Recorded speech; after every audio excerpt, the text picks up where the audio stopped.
Like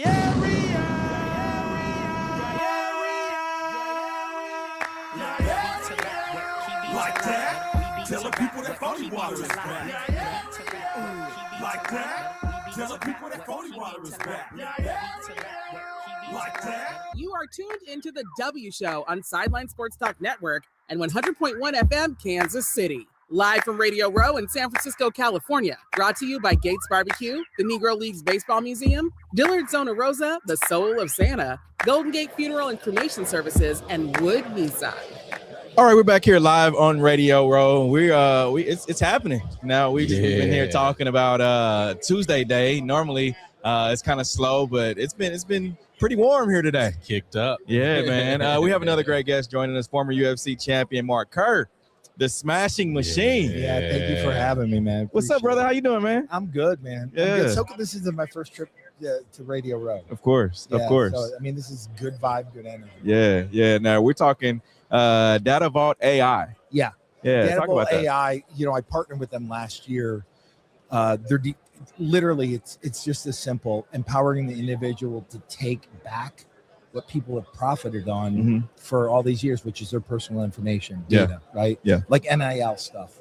When I was competing and fighting, there was no opportunity to make any kind of monetary, it just wasn't available. Right. And so what Data Vault has created is they're partnering with Sports Illustrated to develop an exchange for athletes to get on and to monetize their NIL. Wow. Solid. That's amazing. Yeah. Because right now it's like you log on to Facebook. Facebook owns your info. Oh, yeah, they do. Yes. Yeah, they they've made hundreds of billions off of your info, right? Okay. All the way across the board. So you just look at, it's the next evolution of us empowering ourselves with our digital information. Wow. Yeah, that's amazing because NIL now you see guys upwards $1 million+ dollars. You pull into a college parking lot for football practice, see Lamborghini, Ferrari. Like it's gone wild. Yeah. Right. I mean, it really has. And I mean, that's the extreme part of it, but just a regular athlete like that, they have the ability to monetize something and create revenue where revenue doesn't exist. Of course. And as far as working with NIL, are you getting more hands-on within the partnership as far as like, with the different athletes, or are you more so concentrating on So we're starting to develop that. Yeah. And the first step was NFL alumni health. That's the first step that happened last year, because that's an untapped market. That's a bunch of players that are out there that don't know that they have the ability to monetize their efforts, right? And like, not every one of them is sitting in a good spot, right? Like I tell people, you want to dig into where your mental health starts. Yes. Start with financial health, right?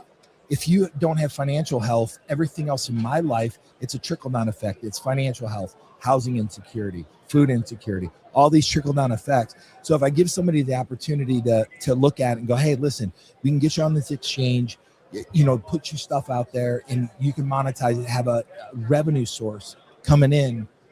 Well, that's unfound revenue. That might change somebody's whole narrative in 1 minute, right?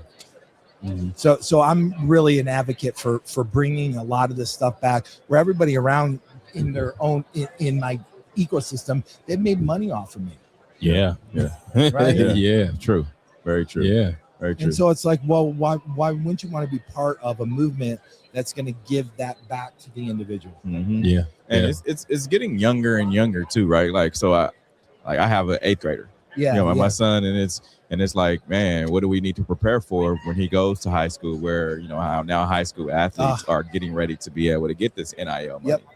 Yep. And so the cool part on with Data Vault is they've created it's regulatory compliant. It has all this stuff that's in the exchange. So someone that's young go, okay, I'm going to look at it, because you can start digitizing your assets in 8th grade. Right. Yeah. Because they are already out there. Yeah, it's very interesting, man. How did you become a part of it? Like, because with your name, everyone knows who you are, right? Like, how did you become a part of it? So last year, I actually met up with Data Vault, and they were doing stuff with Stolen Valor. Okay. Like this validation with Stolen Valor, and that was the start of it. a friend of mine, Jay Glazer, he had an organization, MVP, merging veterans and players, and so that whole ecosystem with the veterans, and then going, oh, you're doing this too, right? And then realizing, going, oh my God, this is just as important, because like with stolen valor, somebody's taking credit for something they didn't do, so somebody else's blood, sweat, and tears went into it, and I'm profiting for it. Same thing with an athlete, right? All my blood, sweat, and tears went into my endeavor, right? And now somebody else is profiting. Whoa. Where's what about me? Of course. And so the whole entire system is kind of just, and I didn't even know this existed. Yeah. Yep. I know NIL existed because I think last year they did, like, just collegiately, it was $2.5 billion. That's crazy. Billion, right? That's crazy. Yeah. Worldwide, the market, I think last year was $114 billion. That's crazy. Think about how much they were getting before that kickback. Yeah. Oh my God. That's just So the numbers are like, okay, if those are the numbers, where's the equitable part of that? There's not an equitable piece being. So I mean, it resonates with me, and I mean, part of where I am in my career and life right now is to have the ability to partner with organizations or partner with stuff that I really am passionate about. Yeah, and you talk about that, diversifying your brand. Let's talk about you. After fighting, I'm seeing here that you have a Smashing Machine biography with The Rock. How does that fit in the great scheme of things with you? So, when I fought, there wasn't a standard of like what a fighter is, right? Like a mixed martial artist. So I looked at it like I was creating a standard, right? When I fought, and you're going back where there wasn't weight classes, time limits, there, bare knuckle type stuff. I mean, like very archaic compared to what now you see, right? Yeah. Like now it's refined, it's polished. You can sell it to a housewife in Nebraska. She's going to buy the pay-per-view, right? She's going to buy it, right? But before, it was like people watching go, oh my God, that's just so vicious and violent. Yeah. So I was creating a standard. I didn't, like nobody knew. So the example I give, like my first press conference, like big press conference, was over in Japan, right? And I'm in $1,000 Calvin Klein suit that I can't afford. Yeah. Right. But when you look at everybody else, they're in track suits and jogging suits and T-shirts. Right. And I'm the cat that's up there in $1,000 Calvin Klein suit because that's the standard I wanted to set, right? Of course. Because the whole idea behind it is nobody knew what a professional mixed martial artist looked like, talk like, train like. So I go, I'm going to show up in shape.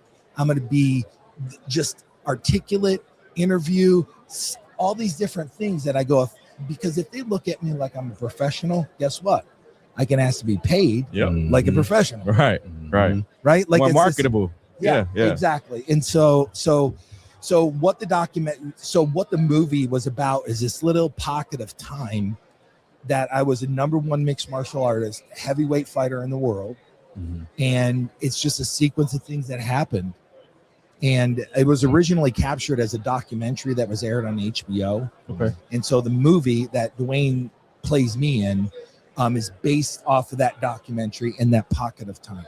Yeah. And how going through that process of the documentary and with Dwayne and different things, is this something that you all work hand in hand with? So oh my God. And is it more so producers, or how does that? Here's what the cool part was is Dwayne took it, like as serious, and is the thing that I loved about the whole process is that they had like reverence. They had this respect for what I did. They were careful because I'm a real person. It's not like they're doing a movie about some cat that lived 100 years ago. Right. Right. So Dwayne and Emily and Benny Safdie, A24, they took this just really, really incredible care and respect and understanding. And, they just walked through this process. And if I felt uncomfortable at any time, it was like, all right, let's pause. It's like what needs to happen, and cognizant of a lot of different things because there's money at stake, millions and millions of dollars. And so I look back and I go, man, like what incredible people. Yeah. What incredible people. I just shared an experience that I tell people, I go, Bill Gates with all his money can't buy the experience that I just went through. Yeah. Can't buy it. Yeah, definitely. What do you still work out? You still train? I still do, and it's through the process of everything that's come about. Like for a while, I just let my health go, right? Yeah. So that was another part of my mission of empowering myself to take my health back. Okay. Because a lot of times when you're an athlete, like I had this feeling of like that's all I was worth. Yes. So I stopped fighting and I didn't have any self-worth because I thought that was all I was worth. So it took me forever to resolve this one simple thing. Fighting's what I did. It's not who I am. Yes. It's a trip because it sounds simple to say, but it is like to unravel that in my head. It was like so complex. It's like, because that's what I that's where I placed all my value. Right. And so once I started sorting that out, I'm like, okay, then I need to empower myself to take control of what's going on with me physically. I don't have to go to the gym and train like a maniac, right? I can go there and ride the stationary bike. I'm good. Yeah. Makes sense. So it's that whole narrative. Yeah, definitely. Can we talk about Sunday? So all right. I'm gonna lay a complex land here. Right? Okay. So I grew up in Northwest Ohio. Yeah. Okay. Toledo, Ohio. So we are 45 minutes from Detroit. So unfortunately, I'm a Lions fan. Yes. Okay. Fortunately, unfortunately. So I was in the era of like Barry Sanders. Wow. Right? Yeah. Herman Moore, Megatron, Johnny Morton. Yep. Sims, quarterback. I mean, just like this iconic era that they couldn't do anything with. So back then they used to have blackout. So if you ended up in Ohio and Cleveland didn't sell out the Browns, you got the next, you got games. So that's all I got is Detroit Lion games or Chicago Bear games. Yeah. Okay. Right. Yep. So Lions fan all the way through. Moved to Arizona. Another franchise that's having trouble. Right. Just moving right along. So so moving right along. But I'm gonna loop it in here. So So I have a 21-year-old son. Okay. From his mom is from New England. Oh, okay. All right. So naturally he's going So naturally he's a Pats dude. Yeah. So that was a complex household for so he's at first he's like, oh my God, I can't, because he's just like, I don't want to see him win again. And I go, no, you don't understand. I'm watching history. Yeah. Mm-hmm. You can feel however you want to feel about it, right. but I'm watching history. It's true. Right? It's true. And so I have to pick the Pats. And that's all your son knows, because we were talking about this earlier. It's like, if you're born in a certain span of time, that's all you knew was just winning. Tom Brady and championships. That's it. That's it. And they had a few down years, but now it's like they're right back. And that's what he knows. Is just he does. Yeah. And you know what? He's a football fan. Yeah. And he like looking at it going, it's really hard to do this, man. Like you get these teams that spend millions and millions of dollars on putting a team together, and that formula doesn't work. Yeah. It just doesn't work. And then to round it off, my wife's from St. Louis. Right across the street from us. Right down the road. So my God. So she still pissed the Rams left. Yeah. That's a lot of St. Louis. Yeah. A lot of St. Louis. They just despise Crocky. Yes. They just like going home there, you can't mention his name at all. Like literally, it's like, what'd you say? Yeah. It's that bad still. Yeah, I'm to sure. This day. Yeah. So it's one of those things where it's like I think it's interesting because I end up being a Lions fan through their down years, and I said, the worst part about being a Lions fan is when they give you that little bit of hope. They start like 6-1. Yeah. Right. Like, oh my God, this is the year. And then I'm like, because the last 2 or 3 seasons, I mean, they put you solid, on a high, man. Yeah, like solid. My brother who lives back in Ohio goes to the playoff game they won last year, and it was like, he goes, you don't understand, like how many people in that stadium were like, I thought I'd never see this. Yeah, I thought I'd never see the day. And it's like, okay, because you have a fan base that is dedicated. Yes. Yes. Just like anything else, man. If you're a fan, you're a fan. Yeah. And very few things will change that. Because I feel like it was either Phoenix or Vegas that the Lions were pretty much predicted to go. I think they were one of the last 4 teams. Vegas. Vegas, and Vegas. So they didn't pull it out. So and again, it's like I believe in Campbell. I believe they got the right formula. They do. Yeah. It's just a couple pieces. They were injured more this year. Yeah. And in watching the term next up, like you watch some cats in the secondary that played for him going, oh my God, he was like a 6th round draft pick that shouldn't have, but he's playing at a level where there's a level of expectation for him that they're meeting. Yeah. That's true. Yeah. And it was one where it was like, okay, that like hats off, because that just doesn't happen by accident. No. Yeah. That starts with the head coach and works its way down to all the position coaches, right? Yeah. And you literally look at it and going, oh my God, these are young men. Yeah. Because and it's funny you say it trickles down, because we made fun of Dan Campbell when he first got on the when he first got the head. Ankle biter, man. I showed that clip to my wife. She didn't believe me. She goes, I go, yeah, this is the coach that said he was going to be an ankle biter or something. She goes, what? I go, hang on, let me pull this up. And I go, it's just one where, but you understand, like he's going to teach grit. Yep, definitely. He's going to teach grit. Yeah. And that's the type of team they are. It's a very blue collar team. Yeah. I mean, just they embody it, and they don't run away from it.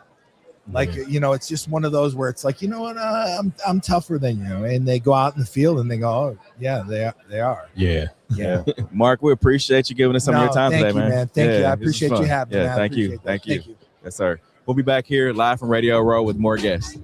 Views and opinions expressed on the W Radio Show by the host, co-host, guests, and call-in listeners are solely the opinions and responsibility of the original source who expressed them. They do not represent the opinions of the W Show. 100.1 FM, One Kansas City Radio, Sideline Sports Talk, Team Wall Street Nation, or affiliates.